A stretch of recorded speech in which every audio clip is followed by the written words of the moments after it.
I'm going to go ahead and start the recording. It's a few minutes after 2. Sorry about that.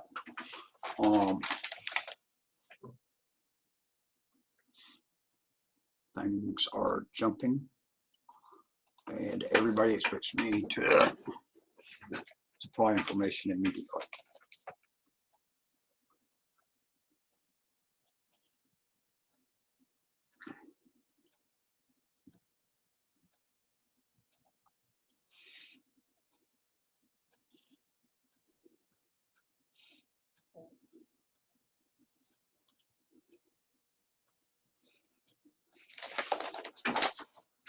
All right, got attendance marked there for today. The recording is underway, and hopefully y'all can all hear me fine at this point. I am coming from the office. I was going to do it from home today, this afternoon, but as I was finishing lunch, I realized there wasn't enough time to get by the school and get to my house to grab a couple of things I needed to grab from here. So we're having to go from here. I hope the quality is holding up okay. It's showing fine on here, so I'm hoping it actually is working good. Don't forget that y'all do have to post items to get credit, etc. in here. All right, this week we are on chapter 11, and there's a lot of material in it, so I have split it into 2 sessions this week. So there's today's session, and then there will be 2 sessions tomorrow, same thing in both sessions.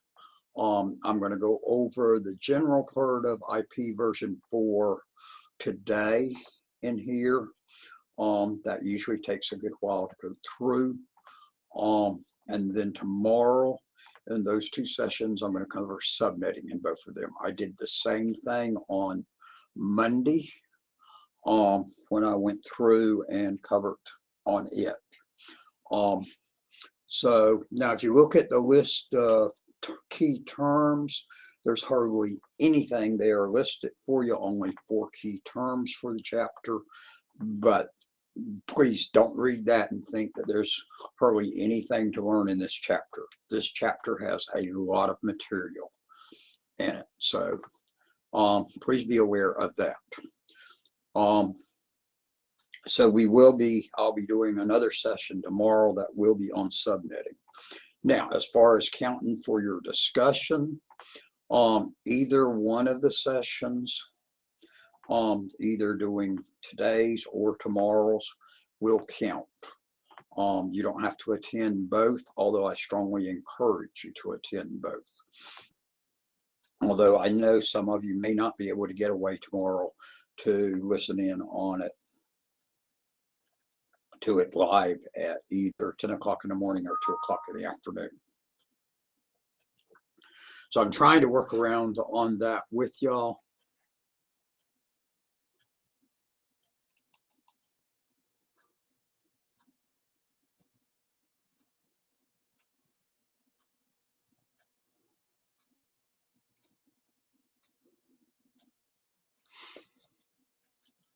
And for us to do.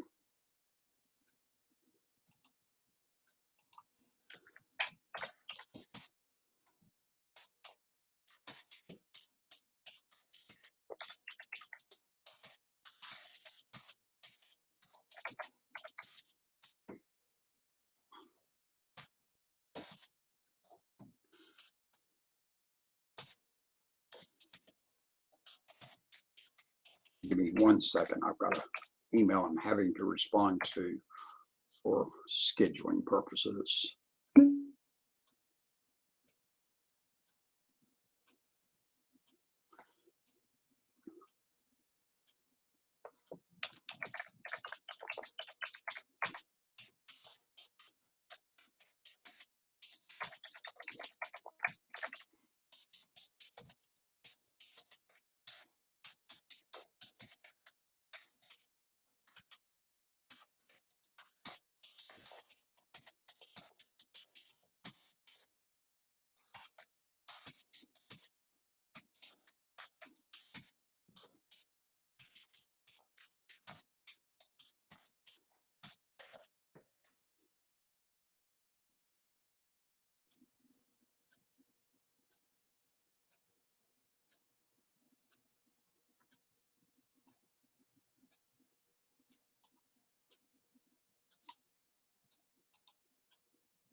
Okay. So we will be on that. I see a couple other people have joined in at this point, so let me add a couple of names here.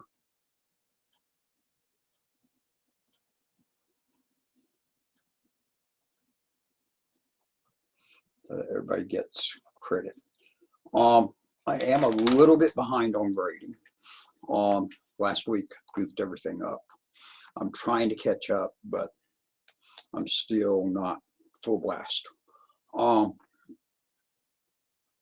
As of yesterday, in 2 classes, I still had one class. I had the assignment was due a week ago Monday to still grade.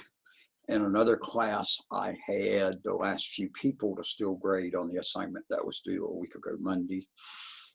And in one class, I still had the discussion from a week ago Monday to grade. And things that had been repetitively turned in late, I have not touched on those. And then there was a whole bunch of stuff due last night, and I have not started on that yet, but as soon as I can get the discussion done today, but I've got to answer several other emails. Some of the people in the school needs a record of what all courses I took in last year, courses training. Another instructor needs all of my notes from the Windows 10 book. And so I'm going to try to get that stuff all done. And I also have, so then I'm going to finish that discussion from last week, then work on getting those other items graded and start grading the things that were due yesterday. Hopefully by Wednesday or Thursday, I can have made substantial progress, and maybe this weekend I can work some too, although I will be attending a Key Club convention, installing officers and some other stuff there, but it's supposed to be fairly flexible schedule for me. That is not something I've got something all weekend. So this week, 2 sessions for Collaborate. If you're going to hear it all, I've got to transfer the ones from yesterday still and the earlier ones today. So once we finish this session, except for the 2 sessions tomorrow, I've got to transfer all of those recordings and get them posted accordingly. And then Spring Fling is going on at this point in time too. I'm not sure exactly which days. Watch your school emails for information on that.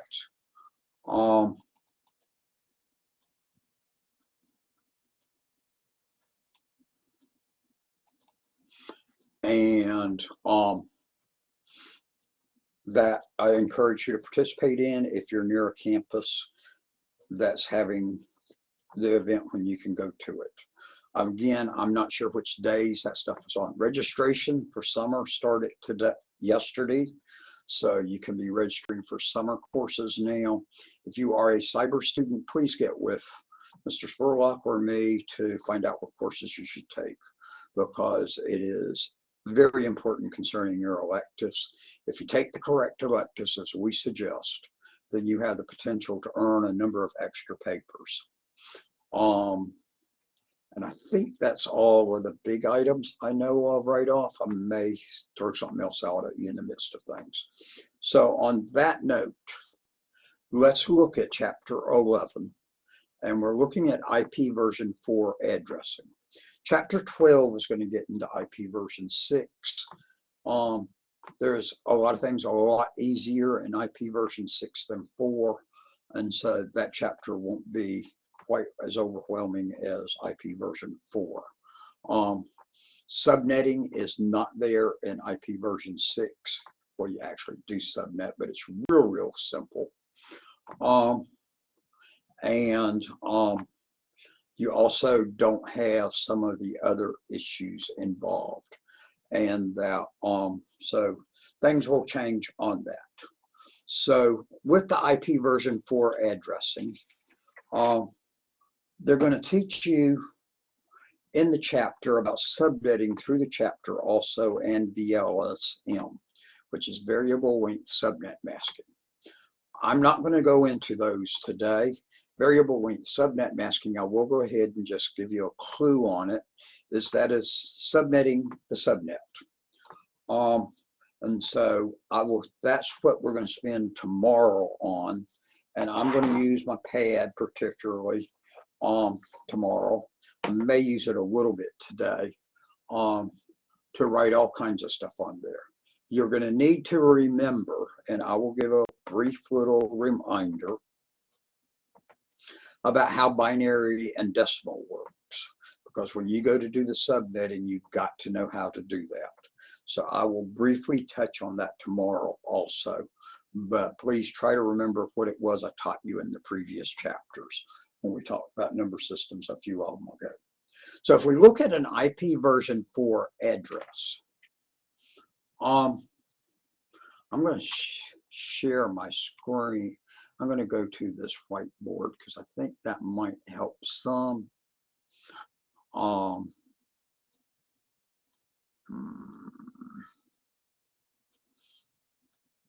think this is what does it. It's been a few weeks since I've used this, so now I've got to remember what I'm doing.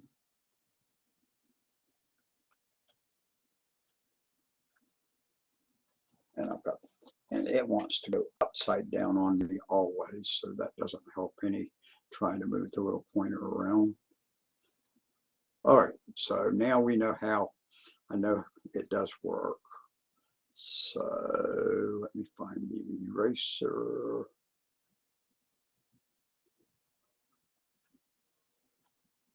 There it is.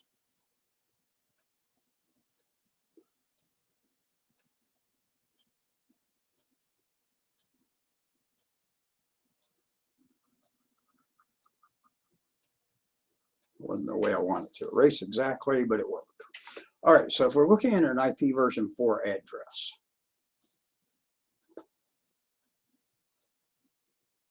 and it could look something, oh, I think I got to mark a marker again. So I think I'm still in erase mode. Yeah, so I can do drawing again. So now, if we look at an address, well,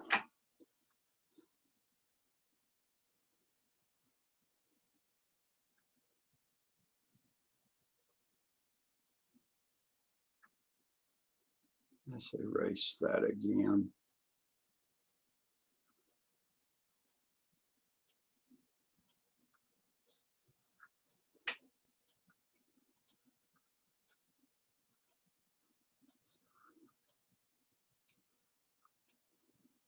I don't know why this thing's not wanting to cooperate really well. That's not. Uh-oh.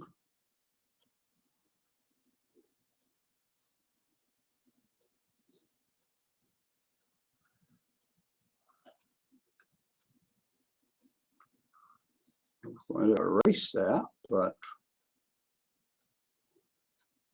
for some reason, it's not wanting to give me control as well as I want. I don't understand.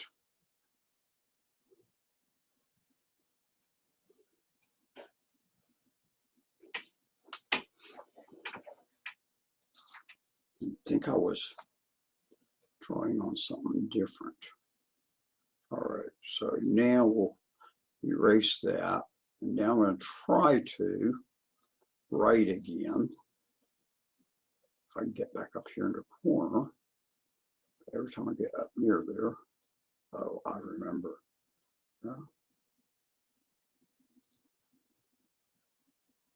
It doesn't want to let me get certain closeness to the edge. I don't understand.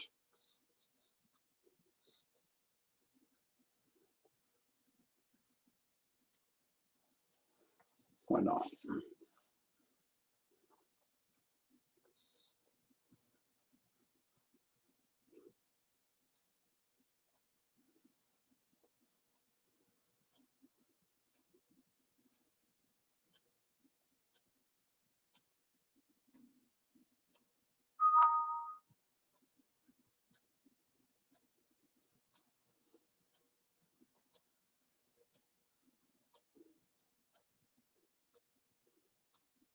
And I got a student writing wanting me to activate an exam that should have opened yesterday right now.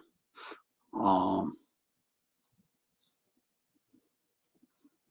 I've got to find this thing again. Okay, there we go. Now let's get back to here. All right, so except I don't have a pen at this point.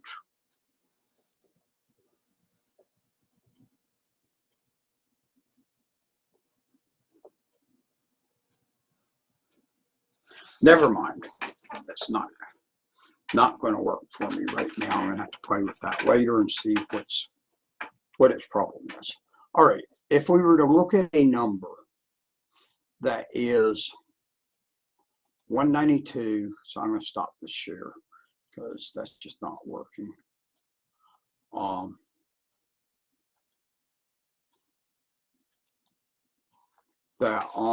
So if we were to look at an IP version 4 address, for example, 192.168.1.4, that there is an IP version 4 address. That little tool I was just trying to use worked wonderful for me the other week, but now for some reason I can't get it to coordinate, and I'm not sure what I'm doing wrong with it. So I'll play with it later on. I need it for tomorrow for sure, so I got to play with it after this. So if we look at that number, it's got 4 parts. There's 4 different numbers there separated by 3 periods. Each of those numbers can range from 0 to 255. Actually, it has no switch on it. The only thing I can do is try unplugging and replugging it. And I can see if that does anything, but I got my doubts on that.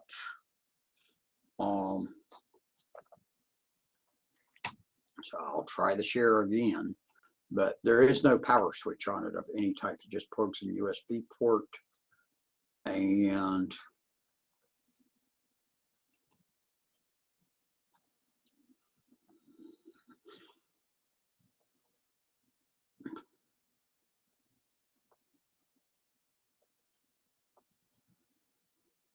so if we're looking at this address, and it wants me at an, I'm not sure what kind of angle this is.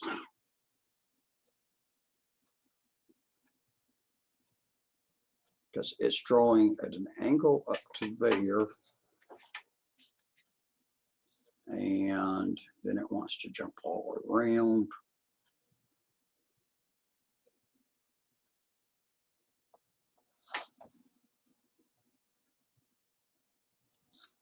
Looks like it's turned itself on its rotation.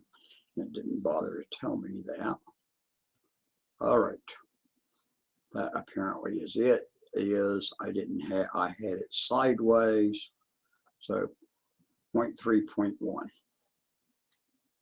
If I could find an erase all up there would help. But in any event, there's 3 parts here. There's this part, this one, and this one. Those 4 parts makes it up. Each one of those is considered an octet, O-C-T-E-T. Each one of them can vary in value from 0 to 255.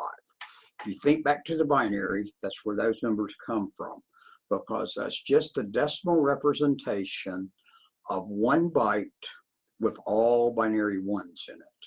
So each of these are 1 byte long, and we're storing the number in binary and then converting it to decimal. So if it was all ones, there'd be 8 ones right there, which would be the 192, 168, 192, 168. Would be the 1s, the 2s, the 4s, the 8s, the 16s, the 32s, the 64s, and the 128s column. Add them all up, you get 255. So that's where those numbers are coming from. Now, as part of that, there is Class A, Class B, Class C, D, and E classes of addresses.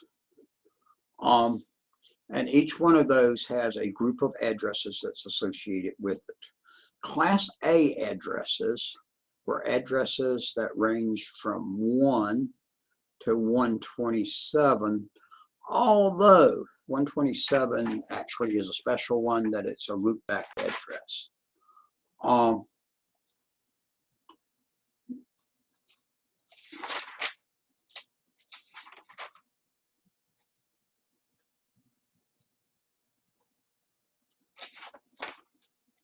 Looking for something real quick right here. I thought they had summarized a nice little chart for me real quick. Okay, here we go. So that Class A, mind you, this was developed back in about 1980. No idea then about people would be carrying computers in their pockets, but they'd have several computers at home and all kinds of stuff on it. Just computers in major offices, etc., but not everybody having one. So there was very limited in what they were visioning on it. So if you got a Class A address, that gave you, there were 126 of those available on different Class A addresses, and they would issue an entire class address to a large company. Companies like AT&T, IBM, all got those type of addresses, okay? Big ones back in 1980 that were big computer communication companies.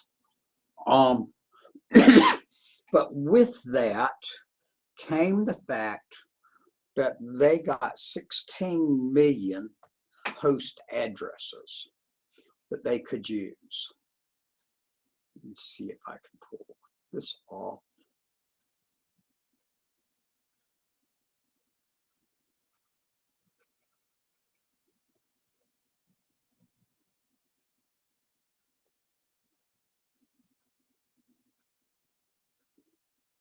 And then we'll have a comparison chart right here.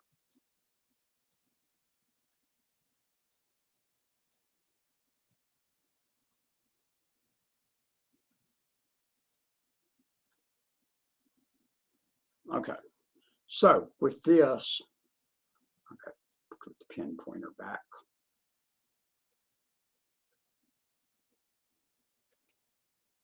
There were 16 million hosts. Now think about how many networks do you know of that would have 16 million hosts on it even today? Networks, there were basically 127. Now you will see that as 126 also. I've never seen a question where there was a problem on you needing to figure out is it 127 or 126. They gave one or the other. So there weren't many of these in the world, but there were those. Class B runs from 128 to 191 addresses. I'll show y'all tomorrow as we get into the binary about where these numbers actually come from. But with Class B, you had up to 65,000 hosts per network. And you had up to approximately 16,000.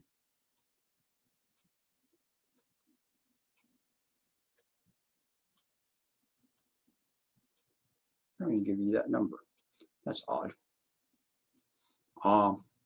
Around 16,000 networks. So they were smaller organizations. There are places that have 65,000 hosts on. But if you had more than 65,000 hosts, you were going to have to get a Class A, which then meant you had 16 million addresses. That's a lot. Now, Class C is 192 to 2223. That's correct. Host, there's 254 hosts per network. And there, if I'm remembering right, I believe it is 1.2 million networks.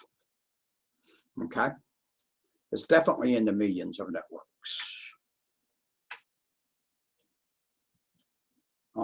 Again, number on that. Class D was a special one, and that was for multicast. And that actually ranged from 224 to 239. So I should have switched those around. But multicast is where you're sending one signal out to a number of machines. Streaming is an example of multicast. So it's used a good little bit, but again, it had too many addresses for it. The last one, which not all books always mention, but is there, is Class E, which is 239 to 255. Actually, I just told you wrong.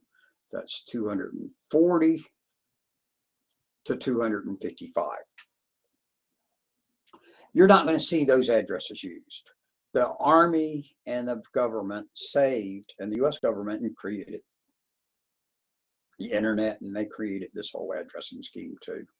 They saved that group of addresses for military purposes, security purposes, like CIA, and for experimental purposes, which gives you an E also to remember it off of. So that as they go to try new things on the internet and test on things, they can use addresses that are in this range. I have never seen an address in this range, but if I had seen one, I probably couldn't tell you I had seen one unless I killed you immediately thereafter. But I've not seen one as far as I know. So it's used for special purposes. So there are the 5 classes. Now, y'all can see the inefficiencies in this whole approach to this whole thing, okay? Now, beyond that, they also came up with public and private addresses, which, given the inefficiencies of this, when we got to the late 90s and the World Wide Web took off, we ran out of IP version 4 addresses real quickly by the late 90s. IP version 6 went into rapid development at that point and got released and was to solve the problem, but it's a whole radical change and people weren't real enthused on that. And in the process, they figured out they could use something called NAT, Network Address Translation, which would allow us to use private addresses inside a network and public addresses outside the network. Because prior to this point, everything was a public address on the internet and everybody could see everything. So that when I hooked up Swainsboro Tech to the internet back in the early 80s, and we only had like my classroom, and then we had some offices on it. Our question was, what would we ever use 254 addresses for? We could sit there and watch the traffic coming across the computer, and it was traffic from all over the world that was transversing across our machine. There were no firewalls hardly out there blocking anything, etc. So it was a wide open thing. So it was the wild, wild west that you sometimes see WWW referred to as. But the problem was every machine had a public address. Now they had set up private addresses too when they created IP version 4. And the idea of a private address was if your network was not connected to the internet, you were supposed to use private IP addresses.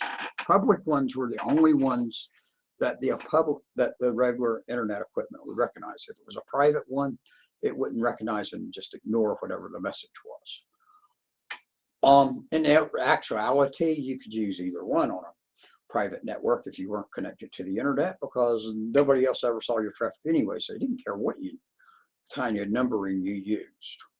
But that was the concept. So then the NAT came along and they said, wait a minute, we've got NAT address translation that we can do, and we can make machines real quick to handle this.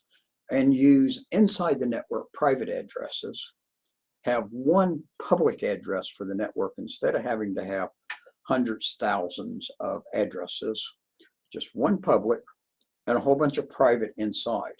NAT then converts when the signal gets to it converts it from the private address to the public address, puts it on the internet. When it comes back, it knows the information about what it sent out. So then it looks at it and says, oh, that goes back to this machine. It changes the address back to a private address and sends it to the right spot. That increased the number of addresses we had tremendously right off the bat at that point. Solved the problem, and everybody went to using NAT and using both the public and private. That got us by until about 2 years ago, when the world's actually running out of IP version 4 addresses again now. But in the meantime, we've been gradually converting to IP version 6, and we'll continue that. And the world's actually surviving with technically no IP version 4 addresses available, although there are some. There's addresses come in, they reissue them out, and they've been doing a neat balancing act for a couple of years now. So with that, that's what happened. However, here you need to be aware of what the private address ranges are. So Class A, and I'm just going to put these in order down here. Class A, any address that starts with 10 in the first octet is a private address. Class B, this is the one that's a little harder to remember because it starts with 172.16 and it goes through 172.31. However, I will give you this clue on it. I've not really ever had a problem on a test of getting the right answer on it, certification or regular test, just by knowing the 172.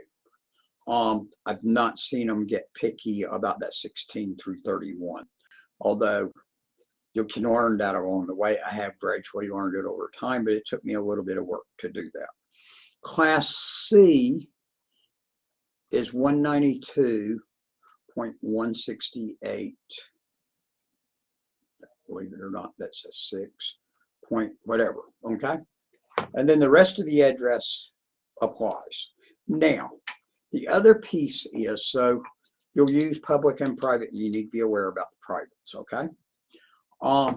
The other part is subnet mask tells us how much of an address is the network portion and how much is the actual host number. So that a Class A address has a subnet mask of 255.255.255.0, or you'll see it as, and I just told you wrong on that. That's Class C actually. Class C is that, or you'll see it expressed as /24. What that's telling you is the first 24 bits, the first 3 octets, is the network address. The last octet, or 8 bits, is the host address. And subnet masks are normally expressed in all 1s for the network portion, all 0s for the other. Now, the book is going to talk about ANDing and ORing. I'm going to show you some other ways to work around that tomorrow without having to worry about ANDing and ORing. Class B actually uses a 255.255.0.0, and Class A, that I was trying to show you, is 255.0.0.0. Just be aware on those. Once we look at subnetting tomorrow, that'll make a lot more sense to you. But what that does is it tells you how much of the address is the network, how much is the host. Now, in actuality, that's on class lines.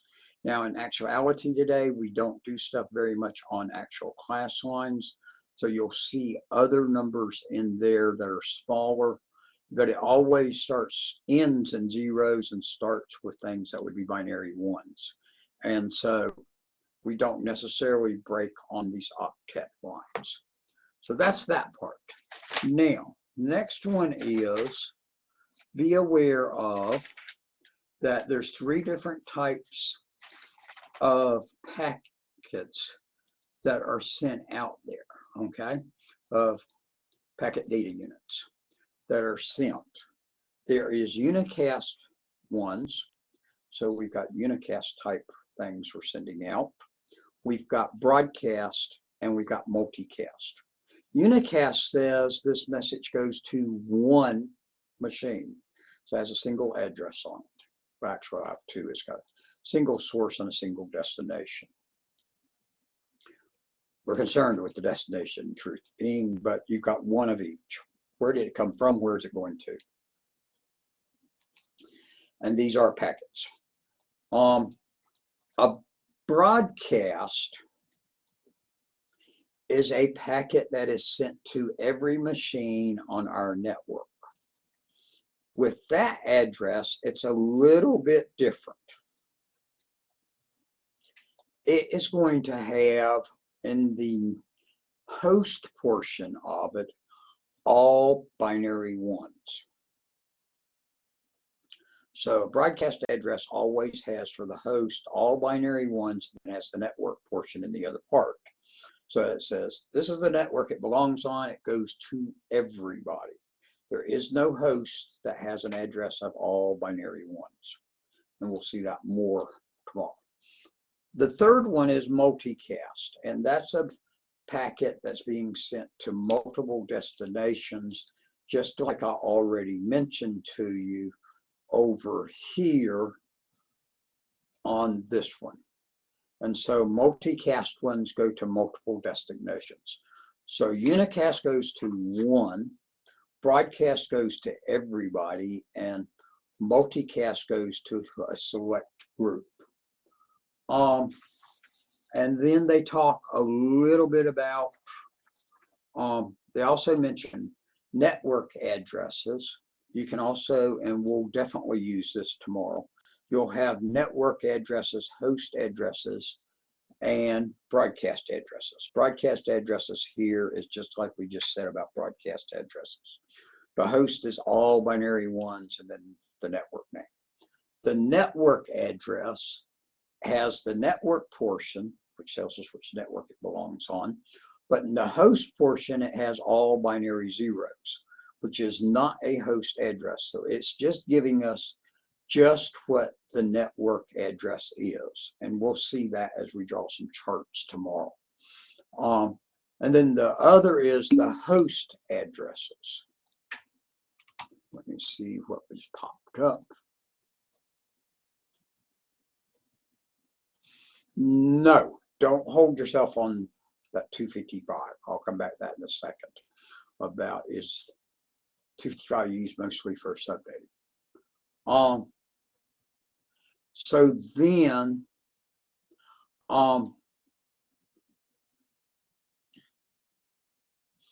so the network address is just tells us the network, but has, it's blank in the host portion. It's all binary zeros. The broadcast tells us what's the broadcast address for that network. In between there is all of the available numbers between the network address and the broadcast address is all the available host numbers we can use. And so those will be our host addresses. Now, back to Cortez's question of, is 255 mostly used for subnetting? No. You will see it used when you're looking at things in terms of classes. However, you've got to realize this about classful addressing. Classful addressing is essentially dead, but it's the concepts that we built the whole thing on. So it was built off of this classful address.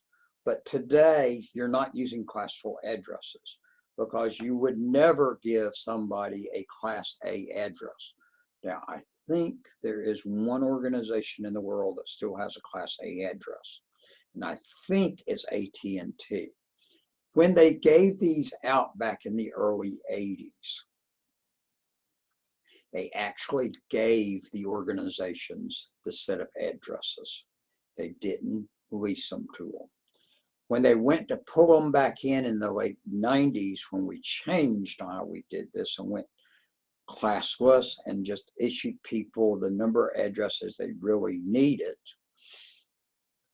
one company, and I think it was AT&T, sued IANA and said, oh, no, you can't. You can't take our addresses from us. We like our low number we've got right there, because notice it was somewhere between 121 and 126. You can't take it from us. If we want to voluntarily give it up, we can, but you can't take it from us. You gave it to us. It's ours. The courts upheld. So the last I knew, I understood they still have that. Now, whether they do or not, I'm not sure, but that was a whole big battle in the late 90s, early 2000s. And the courts backed whoever it was, that major company, AT&T or whoever it was. If it was AT&T, all of its ways it's falling apart, come back together, et cetera, et cetera. In any event, there. But that was, the 255s was when it fell purely on class, which works nicely for you to see it and understand it initially. But the way it's working now, we're going to see that you don't just separate between network and host purely on an octet. You're going to borrow bits from the next octet and so on. And so you're going to have a variety of numbers up here and there for the subnet on it. The second thing is, as I did here for a moment over here on the side, when we were looking at here, I said the class C subnet mask was 255.255.255.0, or it was /24. The /24 is saying how many bits makes up the network portion, which is the same thing 255.255.255 tells you. However, the first one, the 255s and 0, expressing it in that type format is considered longhand. You're showing out in long form. Doing it with a slash after the address and the number of bits is shorthand. Now, IP version 6 addresses, you'll use shorthand for the subnet mask always. For IP version 4, you could use shorthand or longhand. The Cisco devices are going to require you enter it in longhand when you enter subnet mask in there. But you'll see also the usage at other places with the shorthand on it too. So that's the difference between those two. But don't limit yourself to thinking just 255 Cortez. When I first learned this, and I learned a tiny bit of subnetting and got my MCSE, Microsoft's Certified System Engineer, which was Microsoft's premier networking certification. When I got that, I did not know the deeper part of subnetting, didn't know anything about subnetting, really. I knew what these subnet masks were with 255s and 0s, but that was it. I got past the exams. I think it took me 7 exams that you had to pass to get that certification at $125 an exam, if I remember right, and I had to redo a few of them. Then when I went and got my Cisco training, my CCNA training, when I took the training you're taking now to be able to teach y'all, and I had to go through the same course just like y'all are having to go through to then and be able to teach it. That's when I learned how to subnet and learned there was a whole lot more to it than just 255s and 0s. So don't leave yourself open on that, Cortez, okay?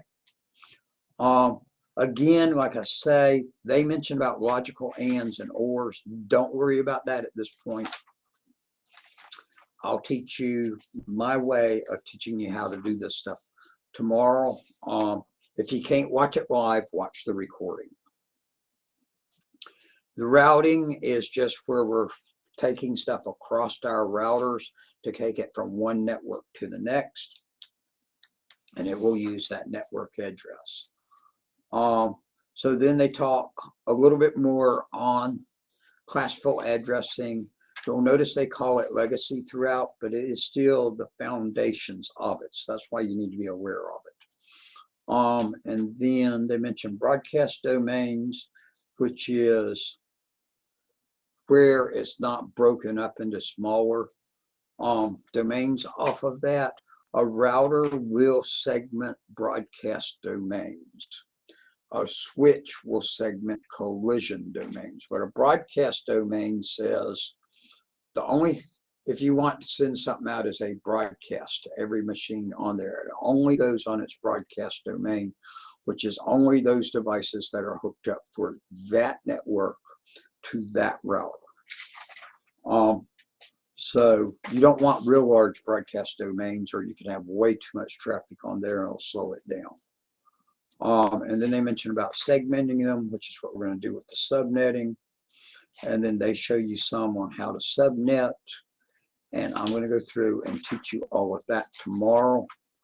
And then the very last thing they should, and they talk a little bit about subnetting private versus public IP version 4 addresses. It's the same thing. Works exactly the same way. And then they talk a little bit about the VLSM, and that finishes the chapter. So now, questions for me about this chapter, part of the chapter we covered today. And this is the reason I'm doing it in 2 days. We haven't even touched what to me is the real meat of the chapter and the hardest part of the chapter. If we were in a classroom tomorrow, I would completely cover the marker boards multiple times, even if you had marker boards across the front of the room and down the side of the room. And I have had that in the past. And teaching subnetting, I covered about a couple of times. So I'm going to show you lots of demonstration while we do it. Ask lots of questions tomorrow, and hopefully that all clears up. Now, have y'all got any questions on what all I covered today? Because I was really covering the foundational part of IP version 4 today. I'll mention one other thing just as a side little note here too. It'll come back in the next chapter.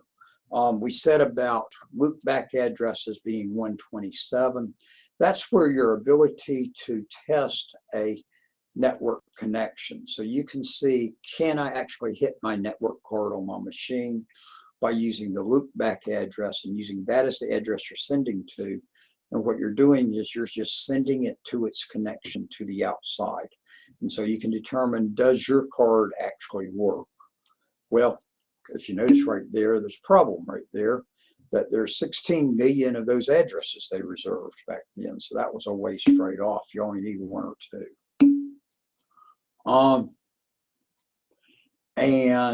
But on IP version 6, this is the only IP version 6 address I can tell you right off, because it's the only one I have memorized.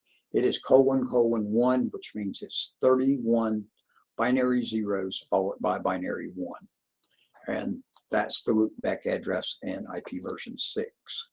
IP version 6 addresses will also, instead of being just 32 bits long, they will be 128 bits long. So you can tell there's a drastic increase in number of addresses available for us. Also some more security. Why do we need a subnet? The answer to that one is that allows you to better manage your networks, that you can break it down into smaller segments. And so that's what you're doing with subnetting, is you're going to break it into smaller, manageable segments. The other one is you can cut those broadcast domains down to much smaller sizes, so that when a broadcast is sent out, it only goes to a few machines, not to a ton of machines. And mind you, your computers are sending out broadcasts all the time, talking to each other, making sure they know what all's on there. So the fewer of them you can send, the less congestion you got on the network, and the faster it runs. But subnetting allows you to take this one big network and break it into smaller pieces. It's sort of like breaking the city up into smaller neighborhoods, and that then when we talk about a specific neighborhood, that's much easier for us to picture where a house is, because if we say that it's over in Vienna Woods subdivision, you've got an idea of a smaller area where it's located versus me telling you that house is located in Vienna. Vienna happens to be a town I grew up in, Virginia. Vienna Woods was the subdivision right beside my subdivision. And it's just a managing technique right there. Does that help on that question about subnetting? I'm coming to NAT again in just a second. Now, as far as NAT, it is Network Address Translation is what it stands for. And with Network Address Translation, what we're primarily use it for today. Now, we can do it to play some different games with it and do some neat little things with it too. And I don't remember if we've talked about it in this book yet or not, or we will talk about it, and I'll give you a little more on it. But big thing about NAT is, instead of having, prior to NAT, everything had to be a public address on any machine that connected to the internet. So when I set up those machines at Swainsboro Tech, every machine, and I think I had probably 30, 35 machines in the whole school set up connected to the internet back there in the early 90s. Every machine had a public address on it. Every machine could access anything on the internet. If we look at Georgia Northwestern today, Walker, where I am, that campus, I would suspect we've got well over 254 machines connected to the internet, just in the 600 building where I'm sitting at right now. Because we got lab after lab on both floors that are all connected to the internet. However, we're not using public addresses there. We're using private addresses here. Same thing goes when you're at home. If you'll look at the address on your computer at home, you'll discover that it's got a private IP address on it. Because here's what happens with NAT. There's a public address sitting out there on the internet on the connection to the school or the connection to your house. That little router, DSL router, whatever you want to call it, actually is a NAT server also. And what it does is it keeps on the outside side of it a public IP address. On the inside side, it issues private IP addresses to all of the devices in your house. And that would be your phone, that would be your laptop, that would be your PC, that would be those of you that got IoT light bulbs and refrigerators and ovens. All of those devices would get a private IP address. So you can see you could end up with a number of addresses in there. Now, what happens is I get onto my computer at home and I go to send a message. The packet leaves my machine and goes to that router. At that point, it looks at it and says, okay, it's got private address, I know that, and we need to switch it to a public address to put onto the internet. It will take my packet, strip off the IP addresses, and put on a public IP address for where it's coming from, my machine. So now it will put in its table some notes that tells it this message has been sent to such and such IP address on the internet. It takes enough information about it to remember, to know when a response comes back. It then sends it with public IP addresses on it out on the internet. So it's using this one public IP address that we own, and we only own one. Now, school may have 2 or 3 and have a couple of spots they can jump in, but you're going to typically see it in terms of one, but organizations could buy a handful, but a handful is a whole lot better than thousands. Okay, and then that machine, that web server, that device, whatever it is I was writing to, takes care of it, answers back, sends back a reply using the public IP address. It hits our NAT server because that's the correct network. The NAT server looks at it and says, oh, okay, this message, I know where it came from because I sent it out, forwarded it out. I remember Dr. Watts sent this message, so I will change to his IP address as the destination from its IP address, the public one, and send it on into the inside network. I get it, open it up, and it's all mine. In the meantime, while that was all going on, Whitfield could have sent something too, along with Cortez, along on there. And all of those would have been being kept up with by that NAT server again. Also, remembering who sent what, so that when Cortez was going to buy this nice boat, that it doesn't come back and switch and put my name and address on it and ship the book to me, or that Cortez is actually hoping it would goof it up this way, that it comes back and gets my credit card number that I thought I was buying a book, and I actually bought this nice big boat for Cortez. It keeps it all straight there so that all of it goes straight on through and it all stays straight and everything works correctly. Did that help on my explanation of NAT that time?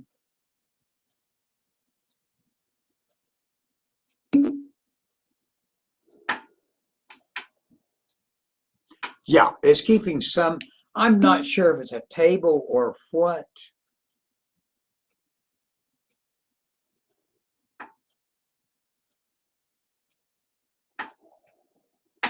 Wait a minute, I'm not sure what ND is.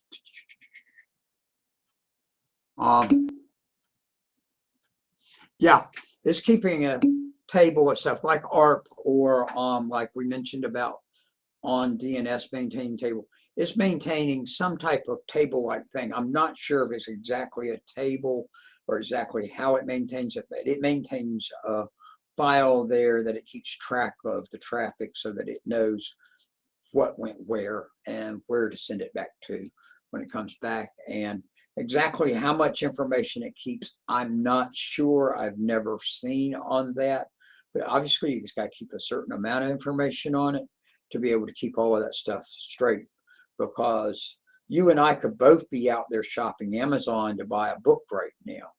So if it just kept track of that I had gone out and was buying a book, but it didn't keep track of what book, it could goof up and have you getting the wrong book and me getting the wrong book on it, and goof up things like that slightly. But it keeps enough where I've never seen it give any problems, and NAT's been around extensively used for almost 25 years now.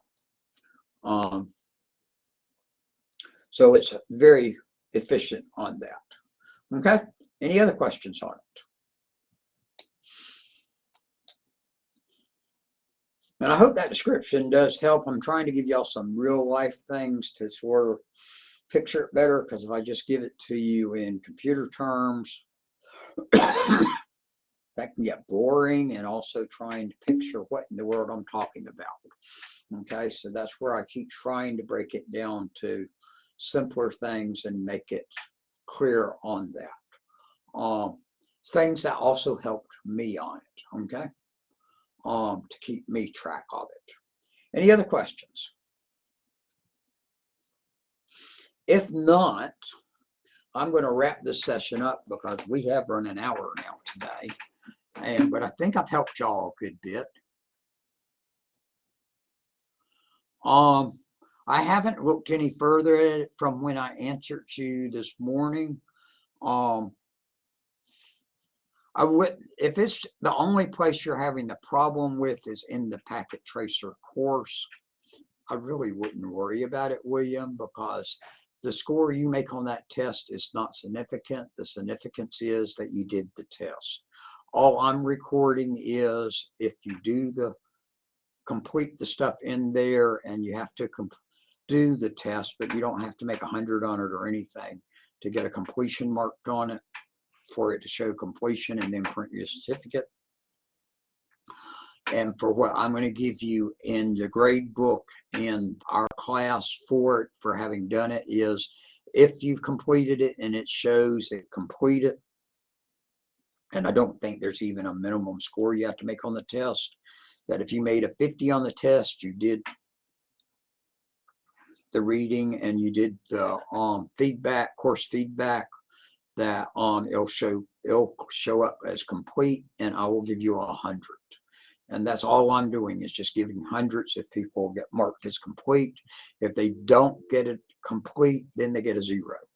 And I'm not coming up with any numbers in between. So if that's the only place you're having a problem, I wouldn't really worry about it, but I will try to look at it. So if it doesn't let you answer a few of the questions, that's not a big problem. But here's the one other thing I would mention to you. Not updated packet for this semester. Since the end of January, look and see what version of Packet Tracer you have. And I believe we're on 8.1.1 now. And I know there are some Packet Tracer exercises. And somebody had a problem with the regular test on Packet Tracer not wanting to open, and they updated Packet Tracer to the latest version, and they said it worked. Now, they haven't told me it didn't ever fail since, which is a possibility, but they said it worked. So I would suggest go out and update to the latest version of Packet Tracer, then try that again. But if I get a chance, I will go in there and try it also. But obviously, I'm going to be trying a few other things also and trying to do some of this other. But I will try to get to that and check that out for you all, see what happens when I try it. Okay? Thanks. Any other questions? Yeah, Deidre. You are my advisor. Should I just send you an email to set up a time, or how do I set up a time? Somebody's drawing on my board. But if you want to come meet with me, I'll be glad to meet with you. Probably during this week, if we were going to meet in person. Tomorrow morning, I should be around except that 10 to 11 o'clock hour or so when I'm doing the Collaborate session, and I should be here all day tomorrow as far as I know. Thursday's not going to be a good day at all. Friday, I'll probably be here Friday morning, and that's it, because I've got to go to Franklin, Tennessee that afternoon. Let me ask you. I've already registered for 2452, but in the summer it's 8 weeks instead of the 16. In the fall and spring. Is it doable? Is it harder? Is it more content than what we're doing now? I don't want to set myself up for failure. It's very doable.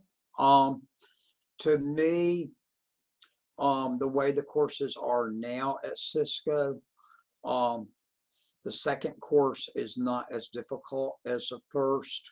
It's more hands-on to it. It's not as much theory to it as you ran into here in the first one. There's a huge amount of theory here in the first course.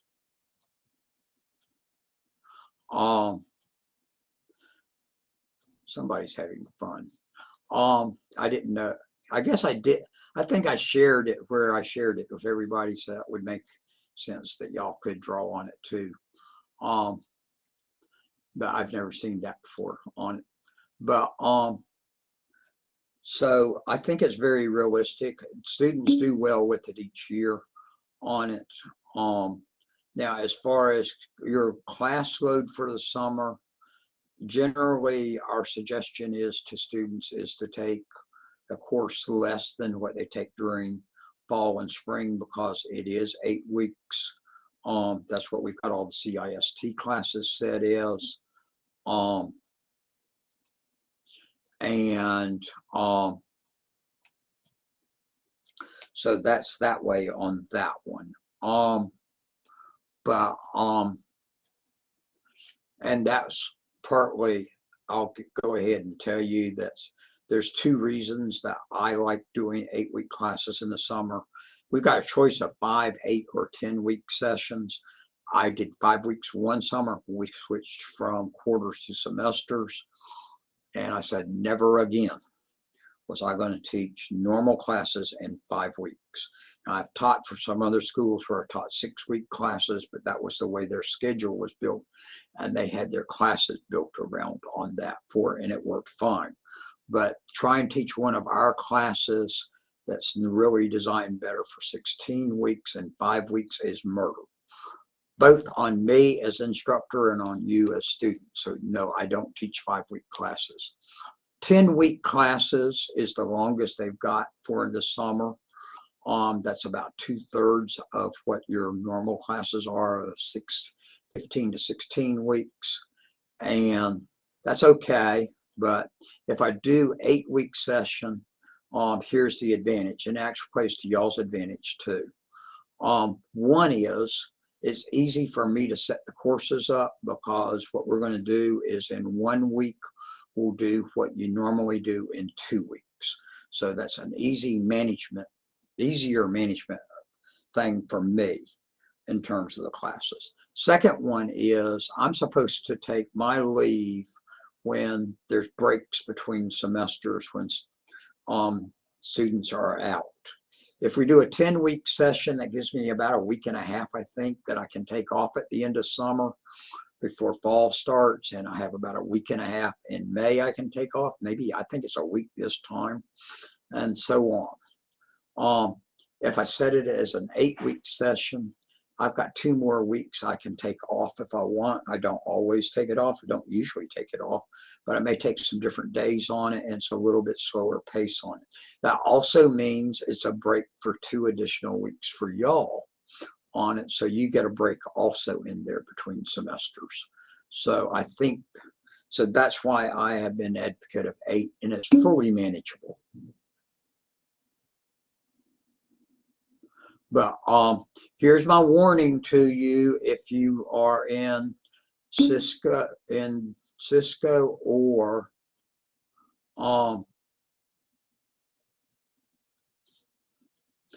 the cybersecurity, that we only start Cisco in the spring and the fall. If you do not take Cisco 2 this summer, and again, it's manageable. I've had plenty of students do Cisco 2 in the summer. Mind you, when I took Cisco 1, what you're learning in 15 weeks, 16 weeks, I learned in 7 days. Okay, 8 hours a day. Now that's really cramming it, but it was all day long, every day, and that's all I was doing. Cisco 2 follows on me teaching it from spring into it's in the summer.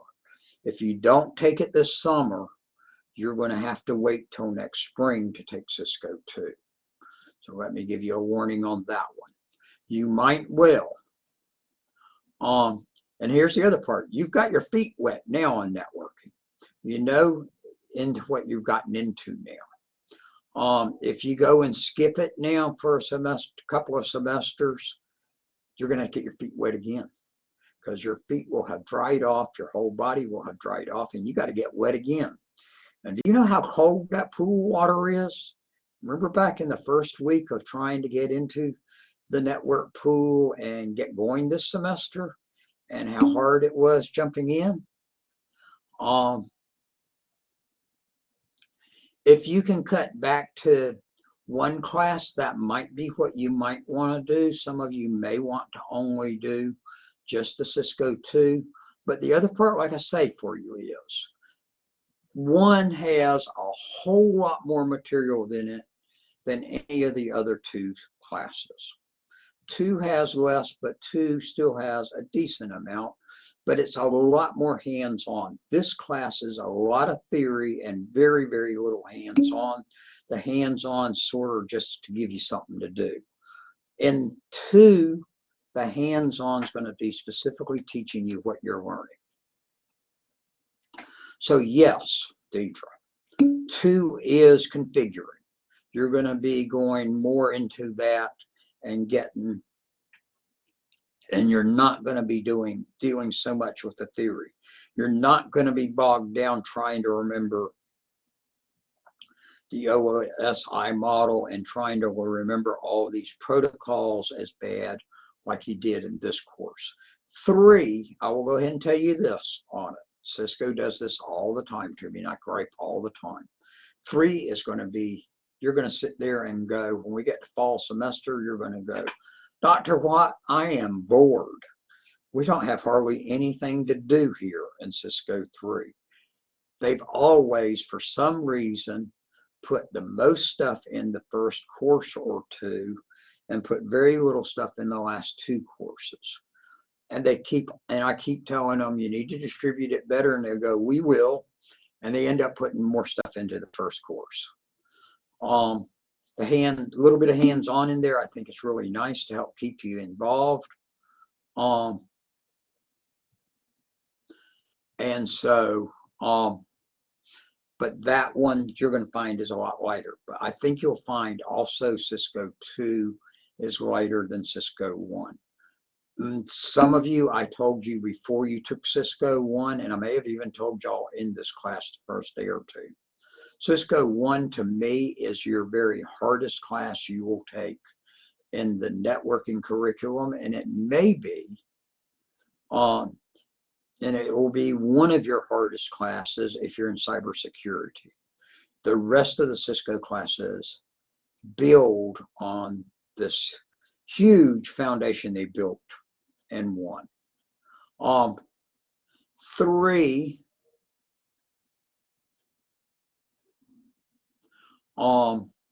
is either you can take it in the fall or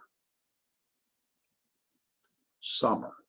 So if you didn't take 3 this coming fall, you'd have to wait till next summer to get it from the other instructor. But that would be a good combination, William.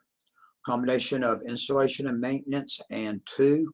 I think those would work perfectly fine for you. There's not a lot of paperwork, busy work in installation and maintenance.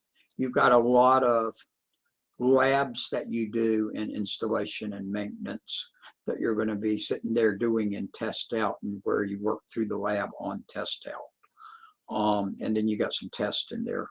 But it's a lot of doing it on their simulations, which can be frustrating at times. I'm not the biggest advocate of their simulations, although the idea of what they've got there is great.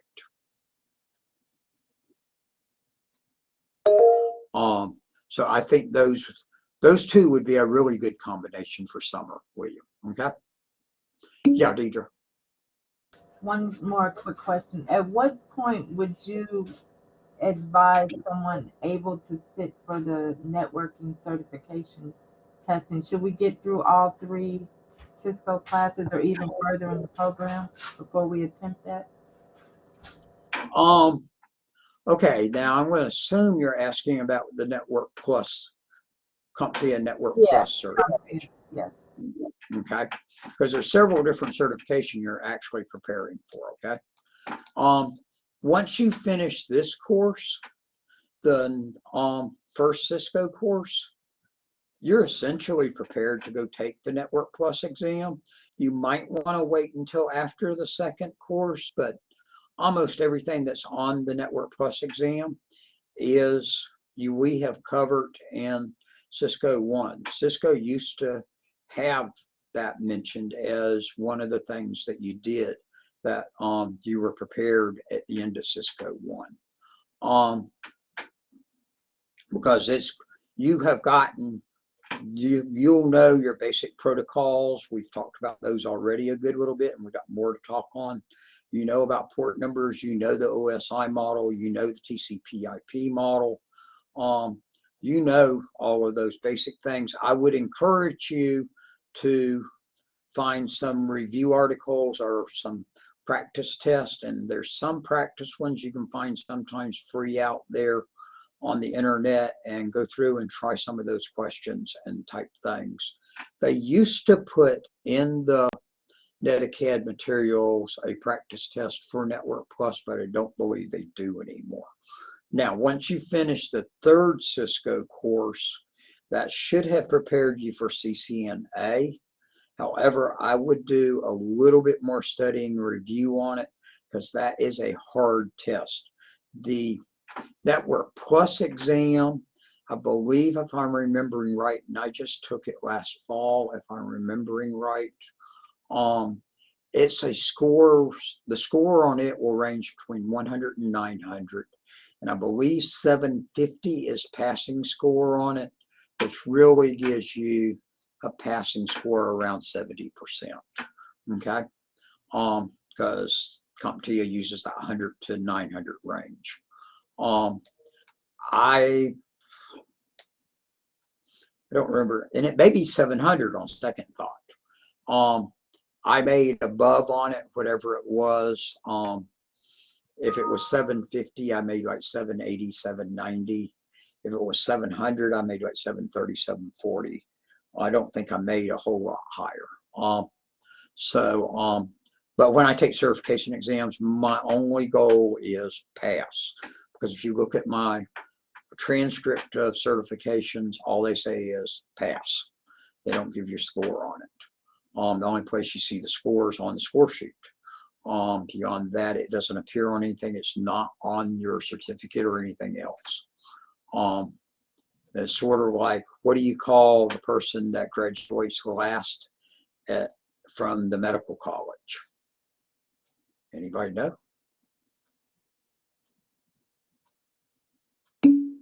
Doctor. Very good, Cortez. Okay, and what do you call the person that graduates last from West Point? Good chance, general. Okay. We've had several top generals that were last in their class at West Point. So, and yes, I can give you the address to go buy your test vouchers to take the CompTIA exams at about a 55% discount. And I think the Network Plus one, that cuts it down to somewhere around $150, I think, versus close to $300 for the exam. But don't hold me exactly on those, but I'm pretty sure that's in the range on it. First off is I'm lucky that I'm able to take some training from CompTIA that they offer me. That part of the training comes with a free voucher for me to take exams. I've got 4 vouchers right now to use. I got to use one by the middle of next month for Server Plus. So I don't always keep exactly up on the pricing. Any other questions? Did that answer your question, Deidre? So if you take Cisco 2 in the summer, 2452, I'm the instructor. That's another advantage for you taking it this summer, is that we'll stay in exactly the same format we're doing stuff in now. You already know how I've got everything laid out, and you know what I expect. Whereas if you change to another instructor, that you'll have to switch. Now, Deidre, depending on who, if you're in networking or cyber, you needed to have talked to either Mr. Spurlock or me. The other one is you can still talk to me. You can send me a note and tell me what you've registered for, and I'll let you know if that's the right things. If you used people in the front office for advising, they do not always know our program because they're not teaching CIS, so they don't always advise the best on which courses when to take. I know they try hard, and I'm thankful for that. Installation and maintenance, there's several instructors teach that one. Jill West teaches it. I think Dr. Sather teaches it some too. Julia Hopkins may teach it, and I'm not sure who else teaches it, but I don't, it's very seldom I teach installation and maintenance because I'm tied up full on teaching advanced courses. Because I'm teaching the Windows courses and the Cisco courses primarily, and then a few other things like SQL and project thrown in also. Any other questions? But I appreciate that compliment, William.